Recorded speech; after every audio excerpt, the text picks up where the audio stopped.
For exclusive podcasts and more, sign up at patreon.com/partnersincrimemedia. This week's Law & Order Marathon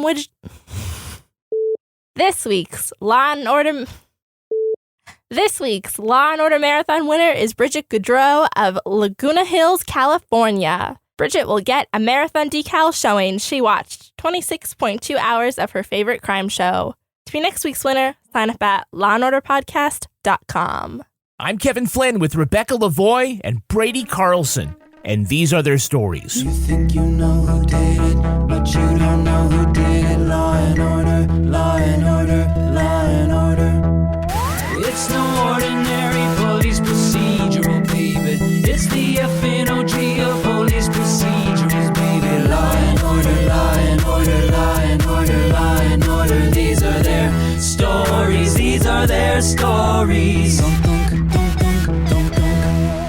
Welcome to These Are Their Stories, the podcast about network TV's most enduring crime franchise and the real-life cases that inspired their shows. I'm Kevin Flynn. Each podcast will break down an episode from either Criminal Intent, SVU, or Original Recipe. And today, we're looking at the return of the mothership, Law & Order Season 21, Episode 1, The Right Thing. But it's a legal confession, Nolan. Cops are allowed to lie. They are, but it makes the confession less reliable, less ethical. No, if it's legal, it's ethical. Joining me to do just that is true crime author and the host of Crime Writers On and Netflix's You Can't Make This Up podcasts, Rebecca Lavoie. Hello, Rebecca. I'm a good cop, Kevin. Hello, Kevin. Yeah, that'll be for America to decide, actually. Rounding out our panel is our special guest from the Cool, Weird, Awesome podcast, our first ever 5-time returning guest, Brady Carlson. Hello, Brady. I just want you to know, Kevin and Rebecca, I speak my mind. It's just how I'm wired. Yeah. If you don't like it, it's your fault. Does he get a jacket? Does who get a jacket? Brady, like on an SNL when they get the 5-time jacket. Oh, yeah, we're going to have to come up with, some kind of... jacket. Is Steve Martin going to come out now and Tom Hanks? No, just Martin Short. Unfortunately. Oh, sadly. No. We'll have Profaci come get you. Oh, Profaci. He's just going to drop off some Luds on my front porch. There you go. There you go. So, Brady, where were you when you found out the mothership was coming back? And did you start to cry? Well, yes, that was a given. And unfortunately, I have to admit I was on Twitter. Always. Yeah, I mean, who isn't? I'm not even on Twitter, and I was on Twitter, and that's how I found out that Law & Order was coming back. And then I thought, well, at last, nature is healing. Well, look, I mean, some shows reboot, like Hawaii Five-0 or Magnum P.I., and some restart, like The X-Files, or Murphy Brown, or, Will and Grace. We've seen a bunch of these. Law & Order coming back. You have any reservations? Because all those that I listed, none of those were any good. What are you talking about? You thought the X-Files? You didn't think Murphy... Oh, you mean the reboots? When it comes back around again. What are you talking about? When they, dust off the jalopy, all right, change the oil, put it back out there. I'm just going to say, that is not why I had reservations about this coming back. Oh, okay. Well, I want to ask... That is not why America had reservations about this coming back. Right, Brady? That is pretty much where I came down. I mean, it is not exactly, in this day and age, the first show you'd think, like, is going to cure what ails our culture. Let's go with the most unapologetically pro-cop show since Dragnet. And Law just & Order Moscow. Jam that right into the zeitgeist in 2022. Now let's take a look at the first half of this episode, Law & Order Season 21, Episode 1, The Right Thing. Well, when a man goes on TV to claim he didn't rape 40 women, you know he completely raped 40 women. Kevin Bernard and his new partner, Frank Cosgrove, find famous singer Henry King shot outside his home. First time in 20 years people actually care about a black man getting shot. That's funny, if it was a joke. If not, you can save your speech for someone else, because I am not in the mood for politics right now. Music to my ears. Why is that, Frank? Excuse me? Hey, we have a murder to solve? King's wife, Veronica, says she was at dinner during the shooting. The detectives learn King owed money to his agent, and he reneged on a deal with inmates for protection. He also was captured on video getting into an argument with a woman. Lieutenant Kate Dixon identifies her as ADA Jamie Ross. Jamie says that she promised not to prosecute King if he testified in a civil trial for an accuser. But when dozens of victims stepped forward afterwards, she reversed herself, an error which got his conviction overturned. The detectives learn Mrs. King's alibi doesn't add up, and she later claims that she went to a bar to avoid her husband. Video also shows a person in a green hoodie loitering near the crime scene. DNA on a discarded cigarette comes back to Nicole Bell, King's first accuser. Cosgrove finds a green hoodie in the clothes dryer, and Bernard says Nicole got off at the subway station near King's brownstone. Plus, the murder weapon turns up by the dumpster where Nicole was waiting. In the interrogation room, Cosgrove bluffs Nicole, saying they have the shooting on video and that no one is going to prosecute her for killing her rapist. The woman admits to killing King, is then arrested, and is shocked that police in 2022 would lie to her to get a confession. Well, bad timing for Henry King to die, according to his agent.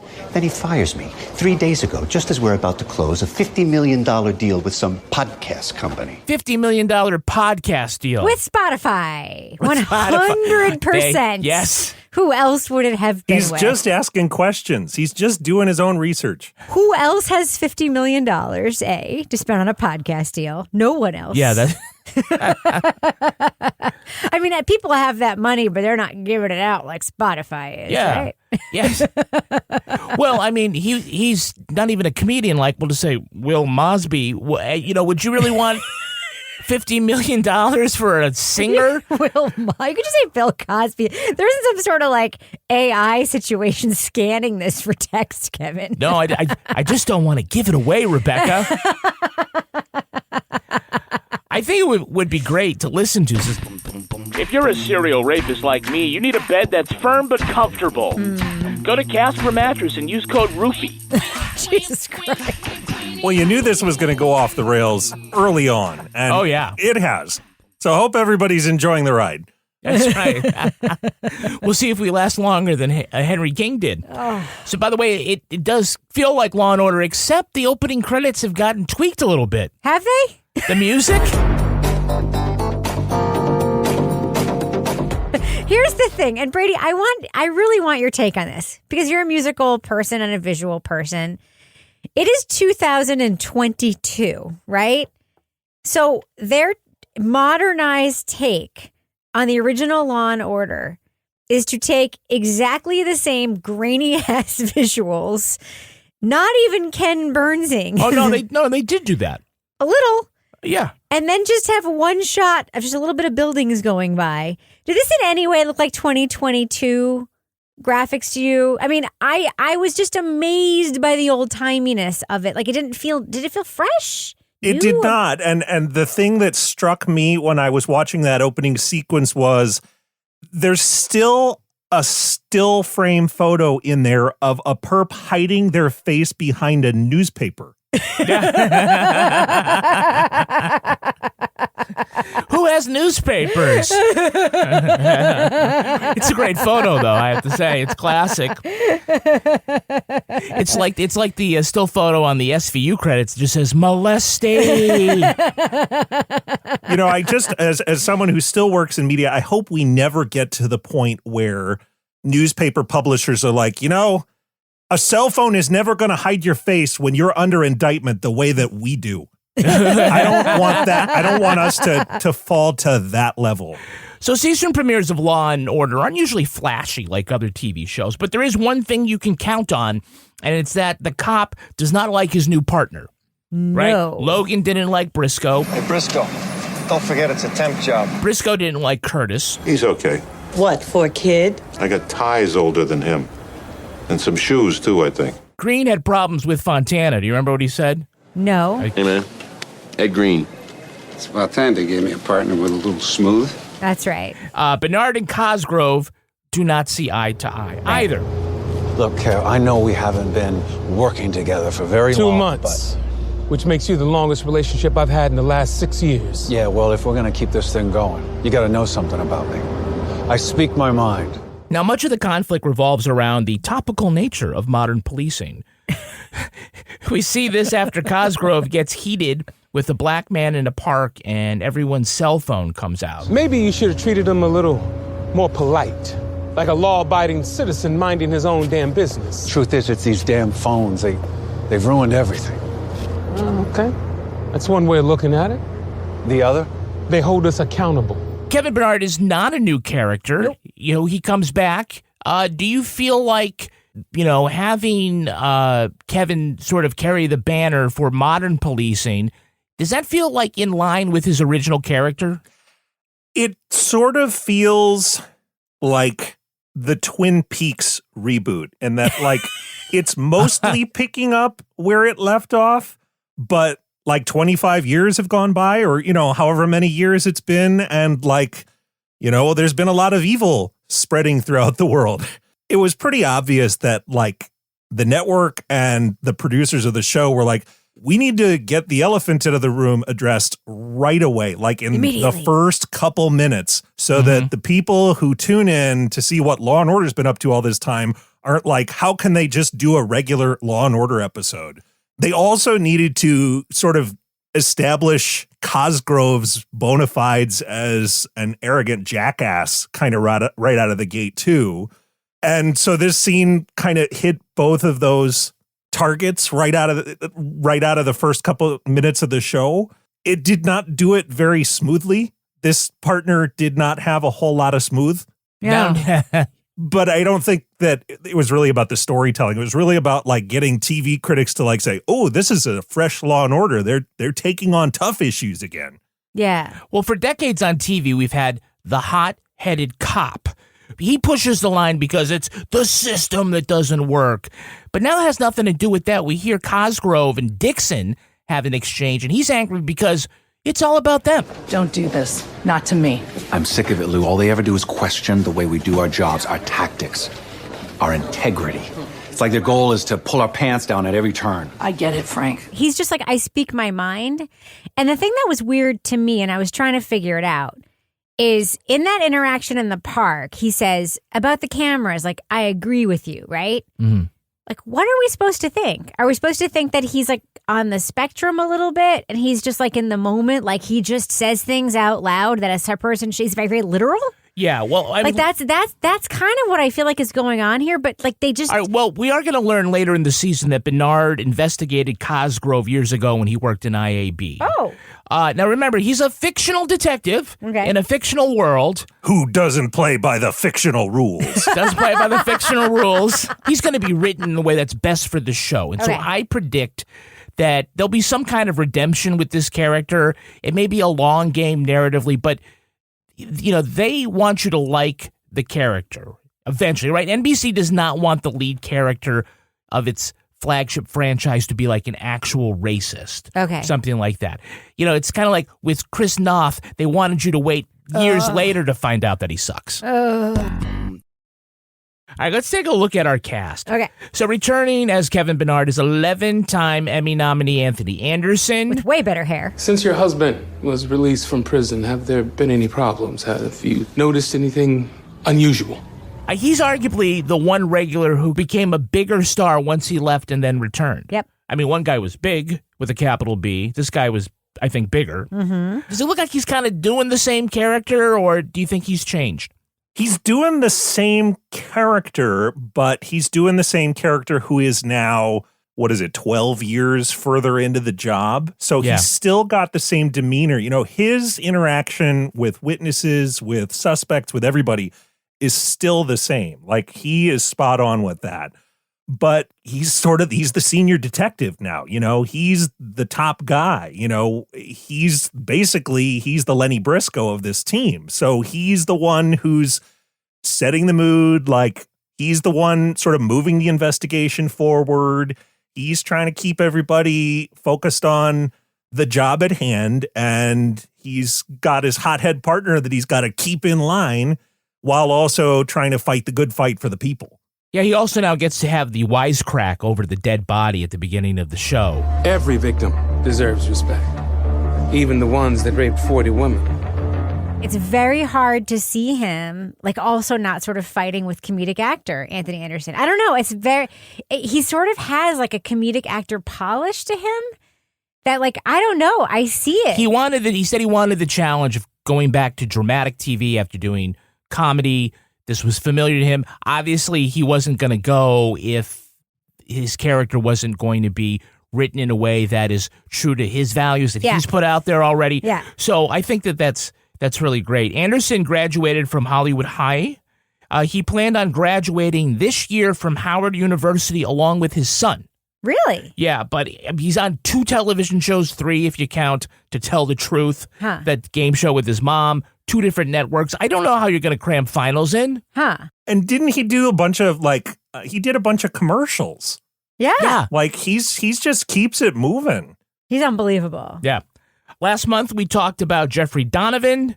He started as a dead body. Today, he's Detective Frank Cosgrove. And that statement you made about cameras holding us accountable, I actually agree with you. And rounding out the precinct is Golden Globe and Emmy winner Cameron Manheim as Lieutenant Kate Dixon. She fits. Like it or not, we're partners with these guys, so you better stay above the fray. Esapatha Murkison tweeted out right before the show that AVB passing the baton to Kate Dixon. She's going to do great. I thought it was classy as fuck. And I think that Cameron Manheim seems really natural in this character. Yeah, it's typecast. She totally fits. That's her role, right? It's like the tough talking, office bound, like, you go do this, you go do that. Like, she was born to play that role. And she had a nice take on the sort of perpetually irritated precinct captain. I felt and saw a lot of Cragen in that. It's like, let's just, come on, shut up, you two, and get to the scene of the crime or whatever.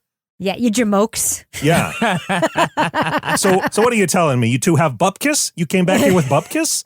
Go back out there and get something I can use. Yeah. You came back with dick fist? You can say that now, I think.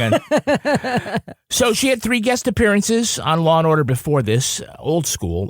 She has been crushing it, both as cops and lawyers in recent roles. Most recently, she was the homicide lieutenant on Stumptown. She is also fluent in American Sign Language. Okay. Unlike Robert Gorin, who we learned on Criminal Intent just moves his hands around. I do want to point out supporting actress Shavon Webster. She's going to be playing Detective Vertes, who keeps walking in with new evidence. She's the female Profaci. Oh, Profaci. The new Profach. The exposition pusher. Yeah. You don't need LUDs now, but you do need to bring in all the text messages. That's right. So, yeah. You two are looking for a German chocolate cake and 6 grenades, right? Well, look at this. She's that. I scanned all the video in the city. That's right. Our new executive ADA, Nolan Price, is played by Hugh Dancy, a.k.a. Mr. Claire Danes. Yes. When you asked me to come here, you said, I need someone who sees the world through a different lens. Someone with the guts to make hard decisions. You know him from the TV show Hannibal, and as Dr. Mortimer Granville, the Victorian doctor and inventor of the vibrator in the movie Hysteria. Yeah, I mostly know him as Mr. Claire Danes. I was going to say, to me, he's the real world Jordan Catalano. Exactly. Oh, That's how I always and pretty thought much it. nothing else. 100%. I saw his name in the credits and I was like, oh, Mr. Claire Danes is in this show. Literally, I hear the name Hugh Dancy and the first thing I think is Mr. Claire Danes. 100%. That is the first thing I think. Can he make her ugly cry in real life? I'm sure he can. Oh, man. He got his first role on the British TV show Trial and Retribution, which already sounds like a Law & Order ripoff, right, on the title. His hobby is collecting fake hands. What I really want is for this season to explore all of the real life hobbies and backgrounds of so like there needs to be a scene where Cameron Manheim's character uses her ASL experience, and there needs to be a scene where Hugh Dancy is walking around with like 15 fake hands. He responds to the sign language with the fake hands. Which one of these can we use when we go undercover? By the way, Hugh Dancy's being on the show inspired the craziest conversation that's ever happened in our house, which was me saying to Kevin, Kevin, oh my God, has there ever been another instance where a British actor was a regular on Law and Order? And Kevin saying, what did you say, Kevin? How about Linus Roach? And I said, oh my fucking God, Linus Roach is British? I had no idea. No idea. I've been watching Linus Roach on television for 15 years. I had no idea. Yeah. He hit it that well. I didn't know Bob Hoskins was British until he died. Neither did I. Neither did I. I have no UK-dar. Yeah. That's good. So playing ADA Samantha Marone is Odelia Halevi. Little-known actress, she's had small roles on TV shows like Good Trouble and Good Girl Revolt. She came to our offices, came here at 4:45 the day of the murder to see ADA Ross. I just keep imagining Claire Danes being like, Hugh, we need a whole other room for your fake hands collection. Do you think he stores them like wrist up? So like the fingers in there, or did they just lie down like Thing from the Addams Family? Oh, and are the left ones all on the left side of the shelves, or are the right ones on the right? Where the fingers touch? Are they shaking hands, or like what? High-fiving each other? Do you think it even point? Or hands. They think, yeah. They're all like in different stages of rock, paper, scissors. Touching hands. Yes. Well, of course, we have Sam Waterston as Jack McCoy. It really would not be Law & Order without him. It's okay to play the hero, Nolan. As long as you win. We do have in this episode a Hey, It's That Guy. Hey, it's that guy. Can you tell me who is playing our victim, Henry King? I have never had non-consensual sex with anyone, ever. That is Norm Lewis, who I embarrassingly know as a black actor who played famously white characters on Broadway. He played Javert in Les Miserables, and he was also the first black actor cast as the Phantom in The Phantom in the Opera. That's correct. Yes, I actually know that, and I also remember him being on Scandal, playing Olivia Pope's, boyfriend or something like that. I didn't watch a lot of Scandal, but I remember him being in Scandal. Yeah, he was also in the Vietnam-themed movie Da 5 Bloods. He was also in the live televised version of Jesus Christ Superstar with John Legend, Brady. He was playing Caiaphas. Well, who better? We have a Hey, It's That Girl. Hey, it's that girl. Brady, can you tell us the actress playing the defense attorney? No. I stumped him. I can. Okay. Who is that, Rebecca? That's Alicia Coppola. You have absolutely no evidence that Nicole Bell committed this crime, just some random blood-free hoodie that vaguely resembles the hoodie that the person in the photograph is wearing. That's Alicia Coppola, and I only know her because I was in a soap fan. She played Lorna Devon on Another World. That's true. I know. Oh my God, That's how wait I know a her. minute. She was Lorna Devon? Yes, she was. I actually know who that is, so I want to go back and say, no, I can't tell you, but I should have been able to. Did you watch Another World? I did, in the Lorna Devon era. I remember her. Yes, Wow. she was amazing on Another World. By the way, she has a Cameo account where for $40, she'll send a video wishing your mom happy birthday. I 100% want a cameo from Alicia Coppola. Lastly, can you name the actress who is playing Jamie Ross? None of the cases was perfect, but it was clear that Henry King was a predator. So I said, screw it. Let's roll the dice and take this bastard to trial. And we did. But as we all know, the appellate court vacated the verdict. Anyone? No. I can, but I choose not to, so that I do not infringe upon my own constitutional rights. Hey, that is fashion model and resting tired face, Carrie Lowell. By the way, Carrie is currently making ceramic pottery full time. Good for her. Yeah. Her website shows these beautiful vases and bowls. There isn't a single price listed. I don't know if these are for sale or if she's just having professional photographers come in and take. Listen, when you're an artist, that's what you do. Why would you list a price? If there's one thing that Brady Carlson needs to complete his collection, it is a pair of Carrie Lowell with salt and pepper shakers.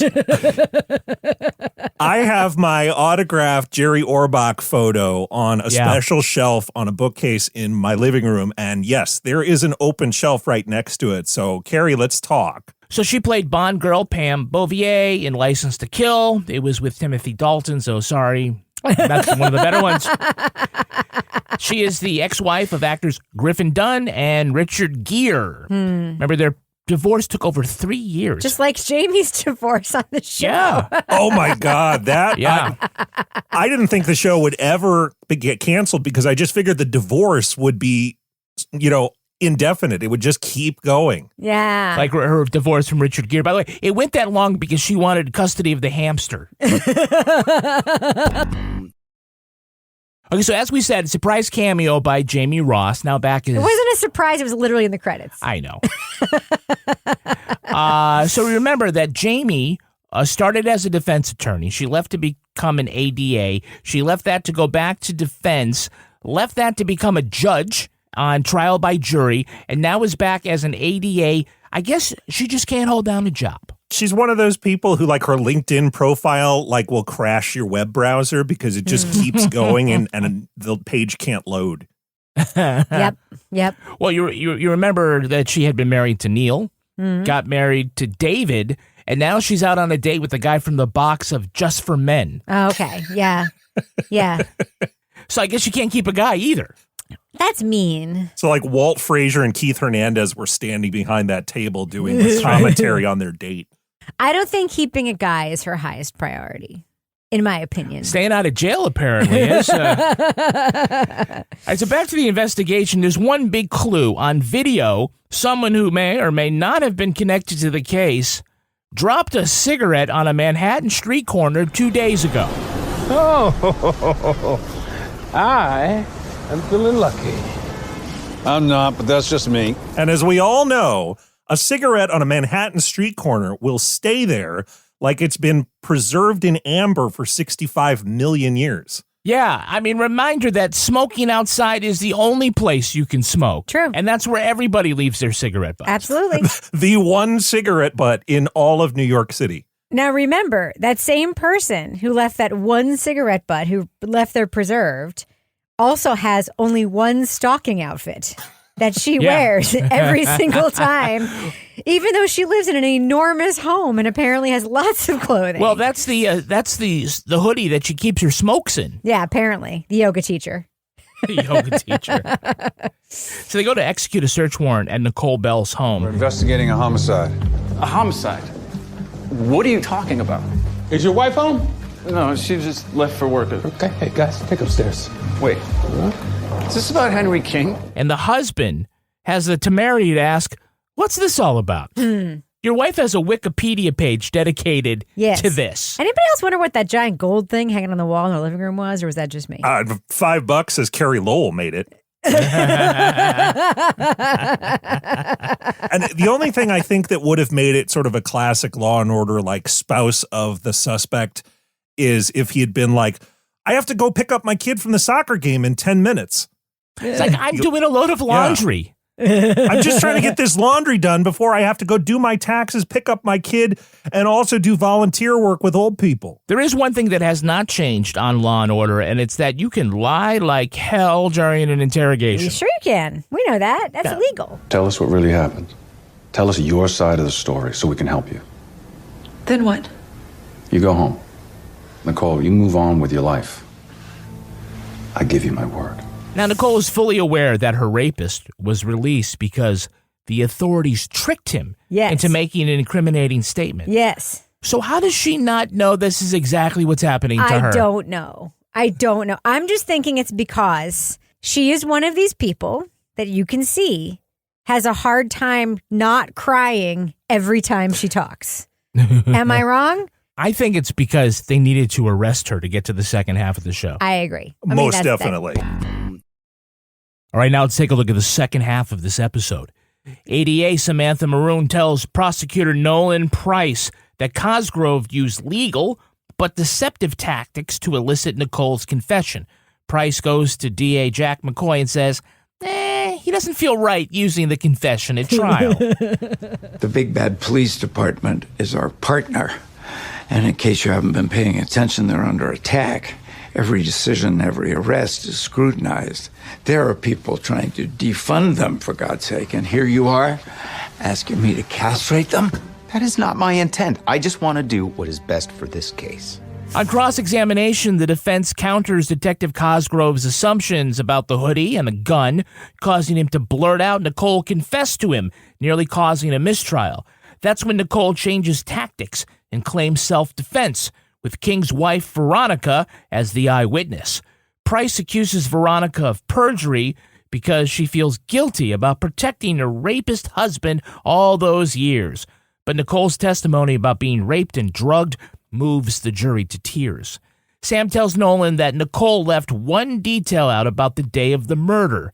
The defendant visited Jamie Ross at the DA's office. Did Nicole tell Jamie what she planned to do?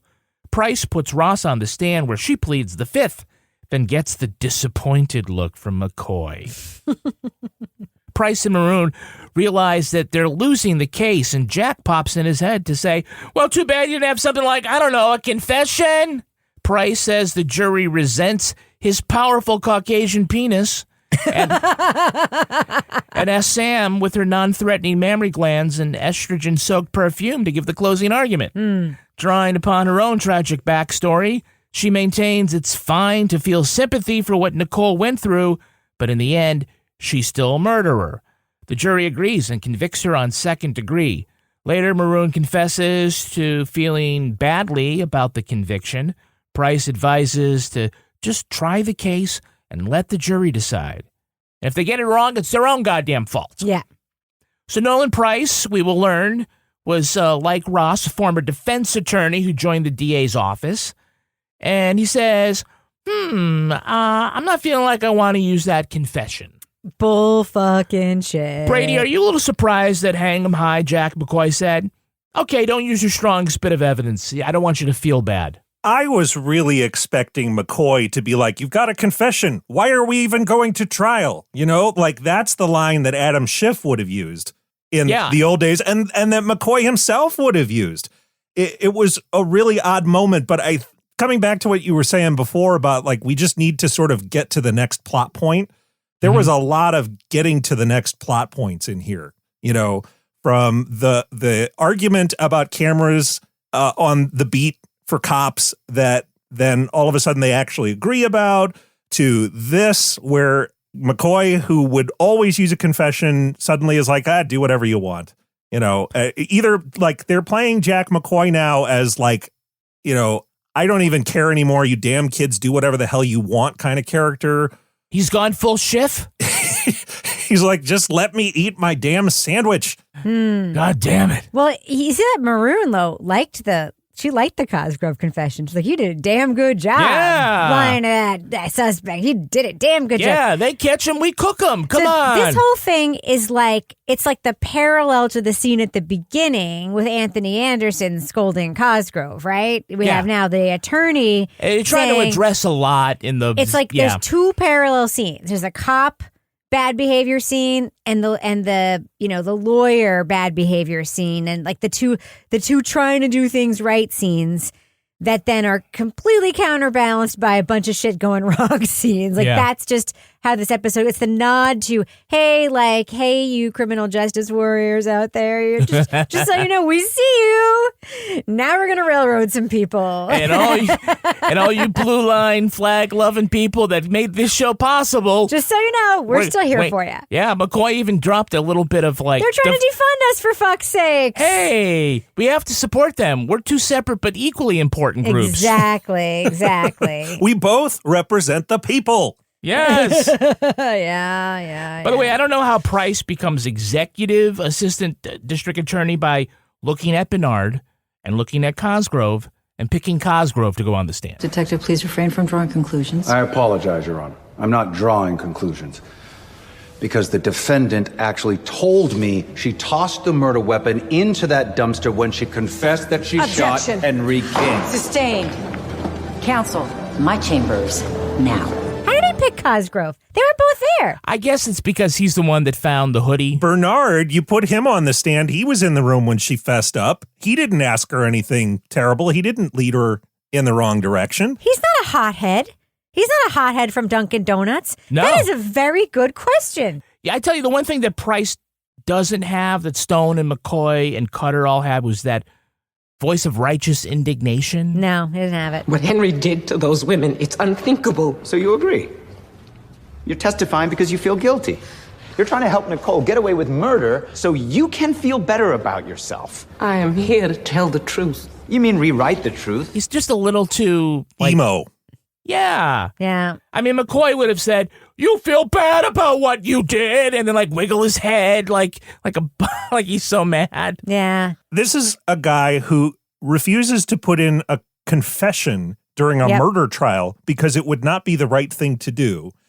He then prosecutes a rape victim, says every woman on the jury hates me, so I'm going to make my female assistant district attorney rehash her family's horrible history with rape and murder. Correct. So I cannot give the closing statement because that would be victimizing the person who's on trial. So I'm going to victimize my coworker instead. Correct. I have a question. How many times, who was it, the relative of Sam that was murdered? Her sister. Her sister, her actual sister. He said to her, "You told me a story about your family once." You know what I'm talking about, right? It was her fucking sister, right? How many times in the show are we going to hear this sister story? Are we ever going to hear it again? Never again. It's going to be every single episode. You know what? I think I'm sorry. I got to play the sister card here again. I think we're not going to win unless we talk about your sister. Brady, it's already been put in the wiki, and we'll never be heard of again. It either has to be every episode or never again. And you're right. It was horrible. The worst thing. Cosgrove, by the way, we may not agree with what he did, but he is right. And he is literally right that what he did was legal. Yeah. And I have to say, I don't like Cosgrove given what we see in this episode, but also what we see in this episode may lead me to believe that if the law were different, he would have behaved differently. I hope so, because that's what he says. He says, "Go to hell." Excuse me? I catch them, you cook them. That's how this is supposed to work. We talked about it. I don't care what we talked about. I'm a cop. I'm a good cop. Like it or not, I get paid to lie to people like Nicole Bell. Just stop trying to change the world. Do your damn job. I'm a good cop. I'm doing what I'm allowed to do. He's not wrong. Yeah, I actually have some hopes for this charter. I do like too. his little whistle thing that he whistles at people. Hey, how you doing? Is that the dude from Guardians of the Galaxy? Oh. With a little the whistle? blue face with the mohawk? Yeah. I really and I don't know if it was a scheduling thing or it was a COVID thing or what, but I really wish that they had been able to make it work that McCoy was the one who walked into that restaurant and sat down with Jamie Ross. Same. And had that conversation. Did you meet with Nicole Bell the day of the murder? No comment. Jamie, don't do this. I'm not having this conversation. You're a prosecutor, for God's sake. I already ruined that woman's life. I'm not doing it again. I need to know. I'm not talking. I mean, seeing a brand new character pull it off just because, you're supposed to trust the executive assistant district attorney to be an important character, it was fine, but it wasn't a big moment. Agreed. Having McCoy and Ross sit down together. Jamie, we work together on lots of big cases. This is a big case. We got to do this together. That would have been a Law and Order moment. Yeah, and even when she passes him in the courtroom, they're not in the same shot. They might not even been there the same day. It just they're not having them in the same frame together was kind of a disappointment. Carrie Lowell can still furrow her brow really well. Yeah, her character may have taken a pretty big left turn here, but she can still sort of pull off that look that she used to use during every cross-examination. I mean, she just brought it right back. I don't know what happened to Ross sort of after her appearance on the stand, but she's wearing a cardigan in court the next time we see her, so I'm assuming it did not go well. Now, remember, the last time that we, as Americans, saw Jack McCoy on television, it was on SVU, and he was in the office of Rafael Barba, who resigned after he smothered a baby in the ICU, and McCoy said to him while he's packing his boxes, "You don't have to do this." It's what do you have to do to get fired at that place? You have to have a vagina. You have to kill 2 babies? Can we all just agree for a second that pleading the fifth is also completely fucking legal? It is. It's a bad look if you're the prosecutor, but it is a constitutionally protected right, correct? Did you meet with the defendant on the day of the murder? I refuse to answer on the grounds that it may incriminate me. You're taking the fifth? I refuse to answer on the grounds that it may Are you saying that you committed a crime or that you're complicit? Back off, Mr. Price. Like, you are, like, and any one of us could be brought into a courtroom, no matter what our jobs are, and we could be asked a question. We could say, I plead the fifth. We could all do that. That is a constant, whatever our jobs are. Like, why would she get fired for that, but he wouldn't get fired for smothering a baby? That is a very good question. I wonder if in the exit view, Ross turned to McCoy and said, Is this because I'm a lesbian?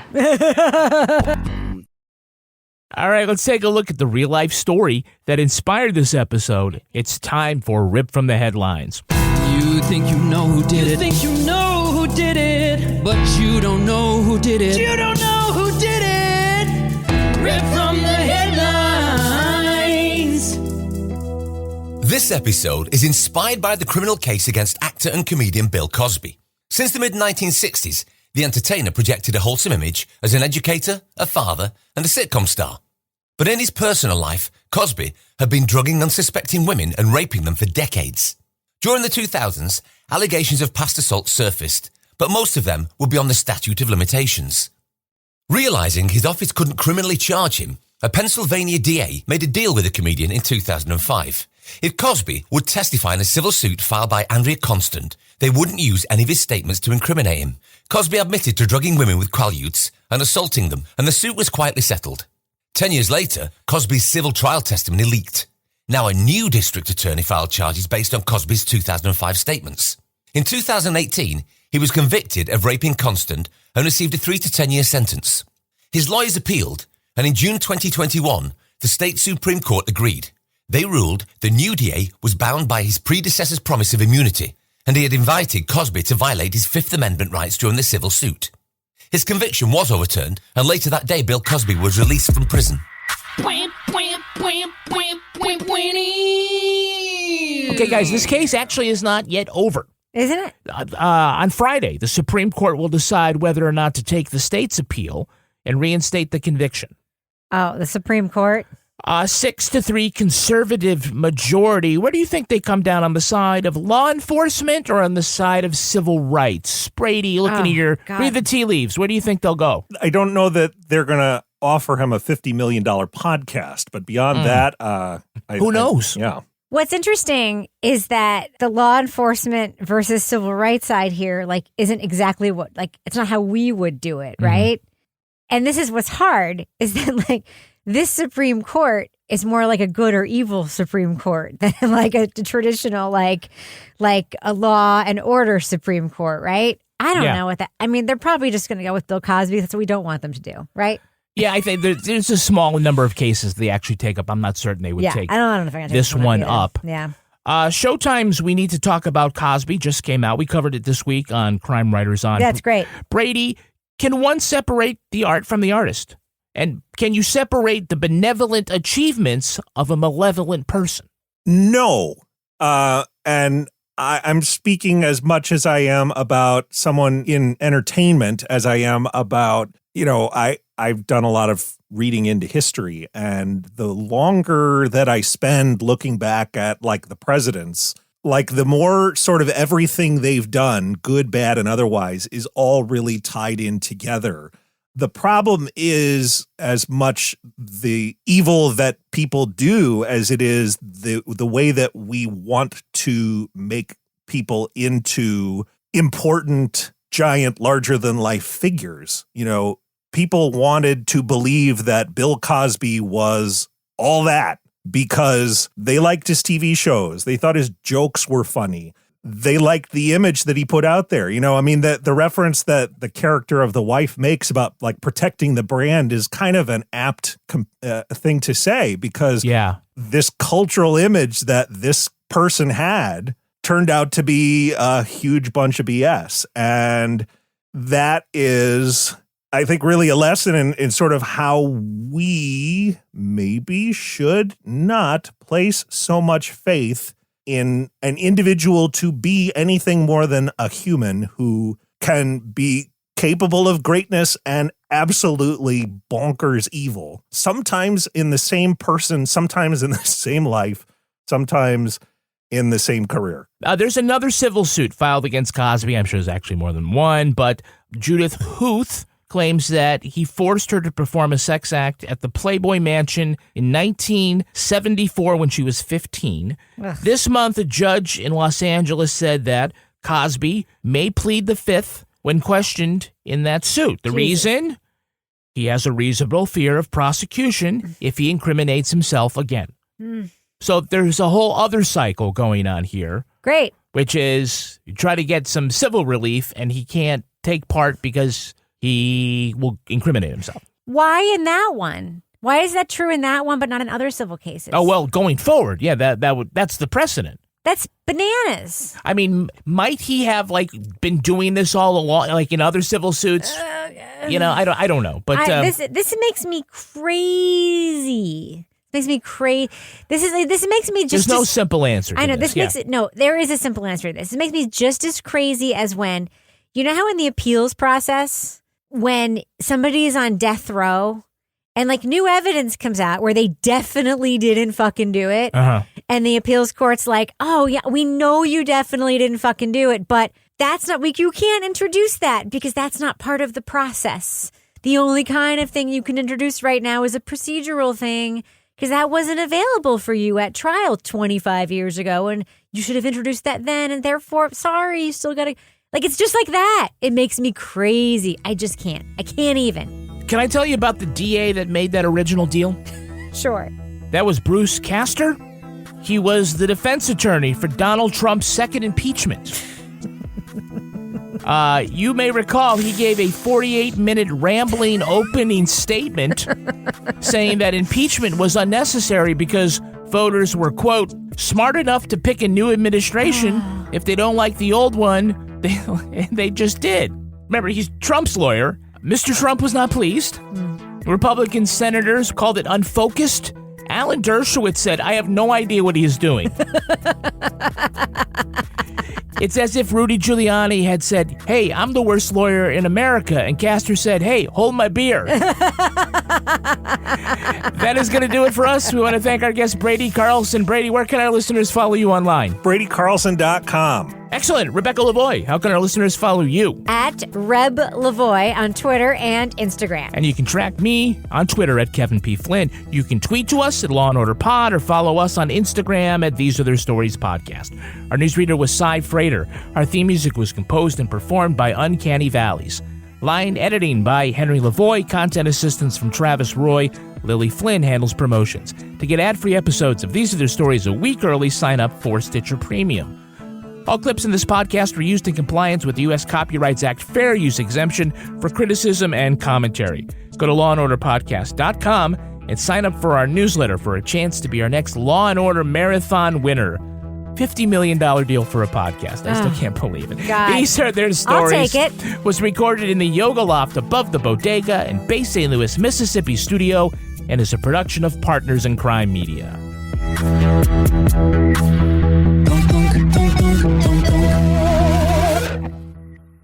Partners in Crime Media.